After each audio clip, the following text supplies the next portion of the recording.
आप सभी को मेरा नमस्कार।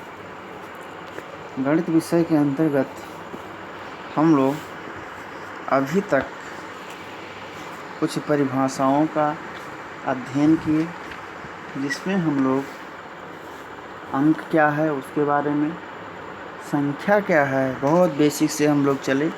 संख्या क्या है, संख्याओं के प्रकार और उनकी परिभाषाएं, इन सब का अध्ययन हम लोग किए।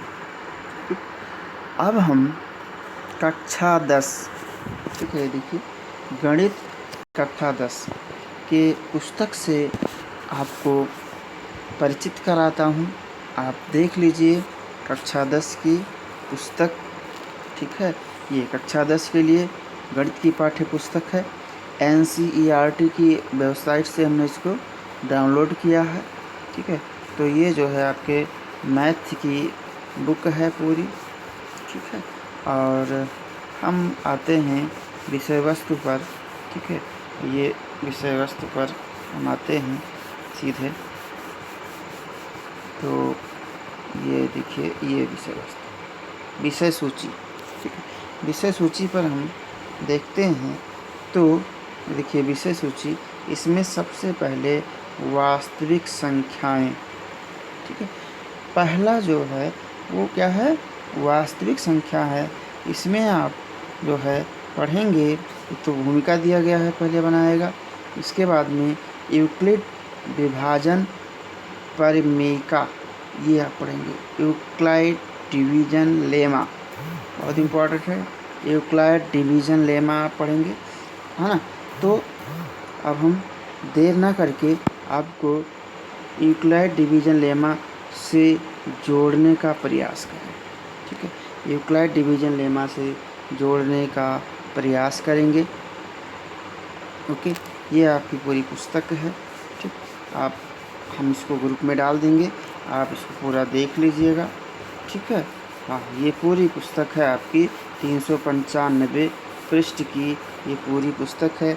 ये देखिए वास्तविक संख्याएं, है ना, भूमिका। हाँ, ये वास्तविक संख्याएं क्या हैं, इन सब के संबंध में आप जो है कक्षा 9 में पढ़ चुके हो, ठीक है। आज हम इसमें जो है यूक्लाइड्स डिवीज़न लेमा और अंकगणित की आधारभूत यानी फंडामेंटल थ्योरम के बारे में अध्ययन करेंगे। हाँ, इसमें बहुत आसान तरीके से आपको बताया जाएगा। देखिए इसमें ये एक पहेली भी दिया गया है, आप इस पहेली को देख करके और पढ़ करके आराम से इसको समझ सकते हैं। हाँ, हम भी 100% आपको समझाने का प्रयास करूँगा, ठीक है। ये देखिए एल्गोरिथम जो है जिन्होंने ही दिया था, हाँ, ये प्रसिद्ध परिमेयिका, है ना। तो इस तरीके से ये पूरा जो है चरणबद्ध इसमें सब दिया गया है ना। ये पूरा सब दिया गया है, ठीक है। ये ठीक, ये जो है इसमें 5 प्रश्न हैं, ठीक है। 1.1 में 5 प्रश्न हैं। इन सभी प्रश्नों को हम हल करा देंगे, ठीक है। तो अब देर ना करके हम अपने विषय वस्तु पर आते हैं, ठीक है ना। तो देखते हैं कि चलिए स्टार्ट कर लेते हैं, नया पेज ले लेते हैं, ठीक है। ये नया पेज हम ओपन करने जा रहे हैं और नए पेज से देखते हैं। आपको थोड़ा सा ध्यान दीजिएगा, बस आपको नया पेज, अभी आपको नया पेज हम लोग ओपन करते हैं, ठीक है। वहीं से स्टार्ट करते हैं, ध्यान दीजिएगा बस। तो ध्यान दीजिए, हम कुछ संख्याएं लिख रहे हैं। 12, 30, 42, 18। 12 को दो संख्याओं के गुणनफल के रूप में, यानी ये 2 गुणे 6 दूनी 12 भी कह सकते हो, और 3 गुणे 4, 4 3 12। अच्छा, 30 को 1 गुणे 30 ये होगा, 2 गुणे 15 होगा, 3 गुणे 10 होगा, ठीक है ना। और आप 5 गुणे 6, इसी तरीके से 1 गुणे 1 गुणे 42 और 2 गुणे 21, 3 गुणे 14, 6 गुणे 7, 7 6 42, 18 को क्या लिखेंगे, 1 गुणे 18, ठीक, 2 गुणे 9, 3 गुणे 6, यानी 30 को हम 2 संख्याओं के गुणनफल के रूप में, गुणनखंड के रूप में ले सकते हैं, और 12 को, 30 को, 42 को इन 2 संख्याओं के गुणनखंड के रूप में लिख सकते हैं, ठीक। अब देखा जाए तो इन सभी में ये देखिए 6 यहाँ है, 6 यहाँ है, और यहाँ भी 6 है, और यहाँ भी 6 है, यानी 12 के गुणनखंड में 6 है, 30 के गुणनखंड में भी 6 है, 42 के गुणनखंड में भी 6 है, 18 के गुणनखंड में भी 6 है। तो इस तरीके से 6 जो है वो चारों के गुणनखंड में है, इसलिए ये क्या हुआ, HCF क्या हुआ, HCF हुआ इसका 12, 30, 42 और 18 का, यानी 6 से 12 भी कटेगा, 6 से 30 भी कटेगा, 6 से पूरा 42 भी विभाजित हो जाएगा, 6 से पूरा 18 भी विभाजित हो जाएगा। तो वो संख्या जिससे कोई संख्या पूरी विभाजित हो जाती है वो HCF कहलाती है, ठीक। अच्छा भाई, इतनी बातें आपको समझ में आ गई, तो आगे चलते हैं। HCF निकालने की जो विधियां हैं, क्या लीजिए, HCF निकालने की जो विधियां हैं वो 2 हैं, 2 विधि हैं। पहली विधि है गुणनखंड विधि, दूसरी विधि है भाग विधि, ये 2 विधियां हैं, ठीक। HCF निकालने की ये 2 विधियां हैं, ठीक। अच्छा, तो गुणनखंड विधि पर हम थोड़ा सा चर्चा करते हैं। सबसे पहले गुणनखंड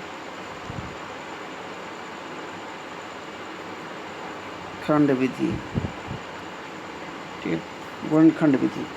तो हम 2 संख्या लेते हैं, 15 और 30। 15 का अगर हम अभाज्य गुणनखंड करें तो क्या होगा, 1 गुणे 3 गुणे 5। 30 का अगर अभाज्य गुणनखंड करें तो 1 गुणे क्या होगा, 2 गुणे 3 गुणे क्या होगा, 5, ये होगा। अच्छा, अब यहाँ पर देखिए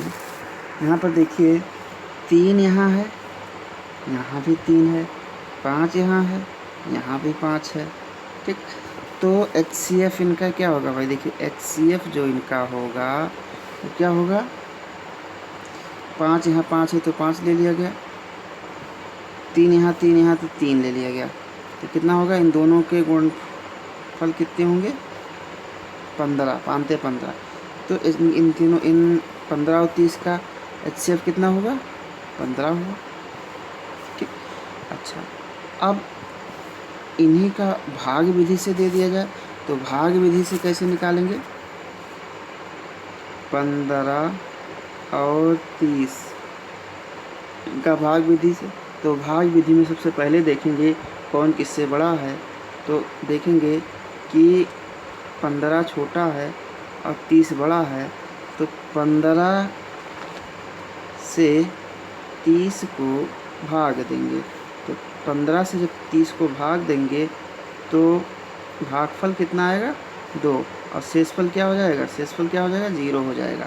तो वो इस भागफल में वो स्थिति जब शेषफल 0 हो जाए, ठीक, वो स्थिति जब शेषफल 0 हो जाए तो जो भाजक होगा वही HCF हो जाएगा।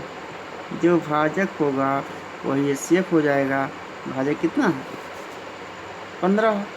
भागफल कितना है? 2 के है। भाज्य कितना है? 30 है। जो बड़ी संख्या उसको भाज्य बनाएंगे, जो छोटी संख्या उसको भाजक बनाएंगे। अगर शेषफल 0 आ रहा है तो उस स्थिति में जो भाजक होगा वही क्या होगा? HCF होगा। ठीक, तो यह है भाग विधि के द्वारा। ठीक, इस तरीके से हम देख रहे हैं कि भागफल विधि, ध्यान दीजिएगा, भागफल विधि। ठीक है, भागफल विधि में यदि शेष बराबर 0 तब HCF कुछ ना कुछ निकलता है। तब HCF जो होगा, ध्यान दीजिए, तब HCF जो होगा, यहाँ पर हम इसको रफ कर देते हैं, इसको हम रफ कर देते हैं। तब जो HCF होगा वो किसके बराबर होगा? तो किसके बराबर होगा? भाजक के बराबर होगा। ठीक है, भाजक के बराबर होगा। कब? भागफल विधि में शेष अगर 0 आ रहा है तो HCF जो होगा वो भाजक के बराबर होगा। ये बात समझ में आ गया? अच्छा, अर्थात शेषफल देख, ध्यान दीजिए, अगर शेषफल 0 नहीं है तब क्या करेंगे? अगर शेषफल 0 नहीं है तब क्या करेंगे? तो उस स्थिति में सूत्र आप जानते हैं कि भाज्य बराबर भाजक गुणे भागफल प्लस शेषफल,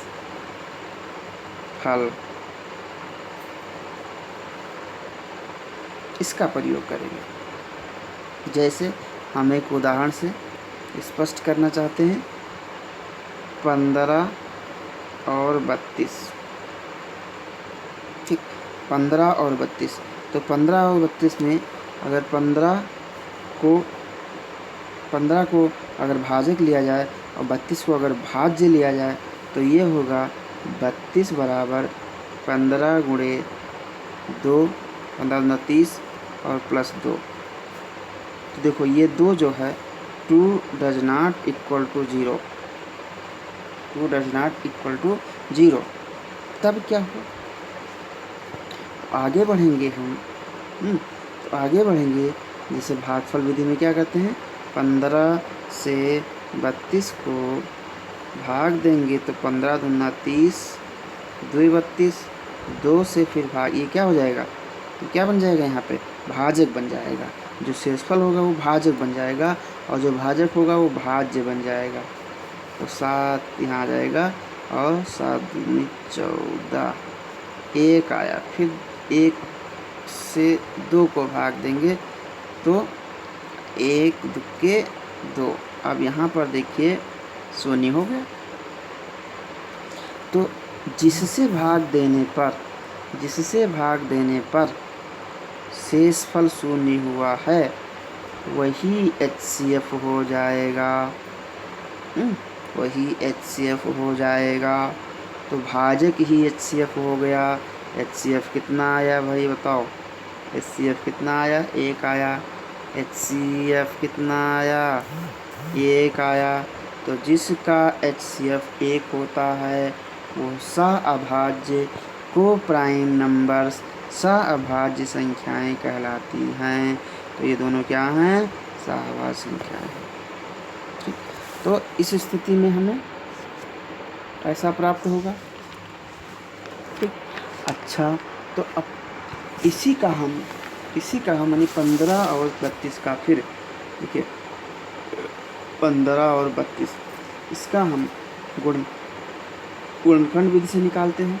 ठीक है, तो जब गुणनखंड विधि से निकालेंगे तो 1 गुणे 3 गुणे 5, इसका क्या होगा, चलो 1 गुणे कितना होगा 2 गुणे 2 गुणे 2 गुणे 2 कितना है 2 दूनी 4 दूनी 8 दूनी 16 गुणे 2 32, ये हो गया। अब देखिए 3 है यहाँ, 3 है ही नहीं, 5 है यहाँ, 5 है ही नहीं, 2 है यहाँ, इसमें नाम निशान नहीं है 2 का, है क्या 1। 1 is the factor of every number. एक सभी संख्या का क्या होता है, फैक्टर होता है। तो यहाँ पर जो HCF आया वो कितना है, जो दोनों में कॉमन हो HCF, तो दोनों में कॉमन क्या है 1 है, तो यहाँ भी 1 आया। भाग विधि द्वारा भी हमने निकाला HCF, तो क्या आया 1 आया। अच्छा, लेकिन अभी तो छोटी छोटी संख्या हैं, बड़ी संख्या के लिए क्या करें, तो बड़ी संख्याओं के लिए भाग विधि आसान होता है। ध्यान दीजिए, बड़ी संख्याओं के लिए भाग विधि ही काम आता है। हाँ, ये नोट कर लीजिए, बड़ी संख्याओं के लिए भाग विधि ही काम आता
ओके। कुछ टेक्निकल फॉल्ट हो गया था, तो ये हम लोग पढ़ रहे थे कि बड़ी संख्याओं के लिए भाग विधि ही काम आता है। तो अब जैसे बड़ी संख्या के लिए कोई मान लीजिए हमें HCF निकालना है,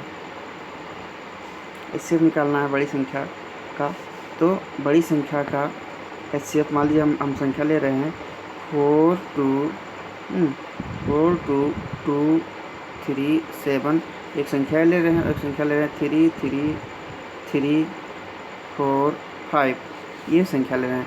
अब इस संख्या का हम भाग विधि से निकालेंगे, तो जो भाग विधि से निकालेंगे तो कुछ इस तरीके से हमको मिलेगा। ध्यान दीजिएगा, कुछ इस तरीके से मिलेगा 3 3 3, जो छोटी संख्या है 3 4 5, इसको डिवाइड करेंगे 4 2 2 3 7, 1 बार जाएगा, है ना, 1 बार जाएगा तो यही यहाँ पर आ जाएगा, है ना। और जब सब्ट्रैक्ट करेंगे, हम साइड में बता दे रहे हैं, ये चीज़ यहाँ आ जाएगा।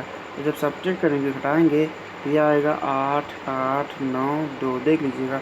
ठीक है, ये फिर क्या हो जाएगा, इससे भाग देंगे, है ना, तो ये जो है क्या हो जाएगा, फिर ये भाजक हो जाएगा। ये क्या हो जाएगा, भाजक हो जाएगा। और इससे जब इस संख्या को भाग देंगे, यानी 3 3 3 4 5, इसको जब भाग देंगे तो जो भागफल आएगा, इसको जब भाग देंगे तो जो भागफल आएगा वो कितना आएगा, 3 आएगा। और शेषफल आएगा 6 6 6 9। ठीक, अब इस 6 6 6 9 ध्यान दीजिएगा,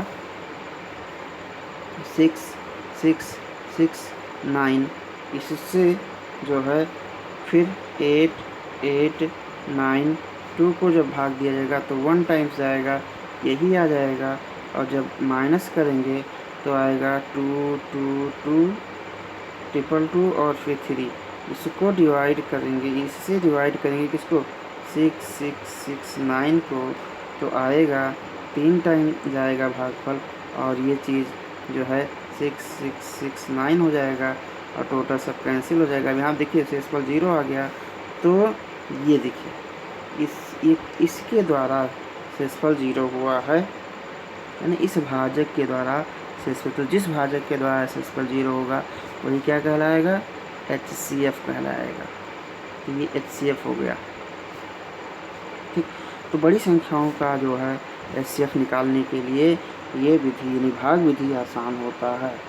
ठीक, और भाग विधि, ध्यान दीजिए, भाग विधि, ठीक, भाग विधि को ही क्या कहते हैं, यूक्लाइड विभाजन एल्गोरिथम कहते हैं, है ना। इन्होंने यूक्लाइड महोदय ने इसको याद किया था, इसीलिए इन्हीं के नाम पर इसे यूक्लाइड डिवीज़न लेमा कहते हैं।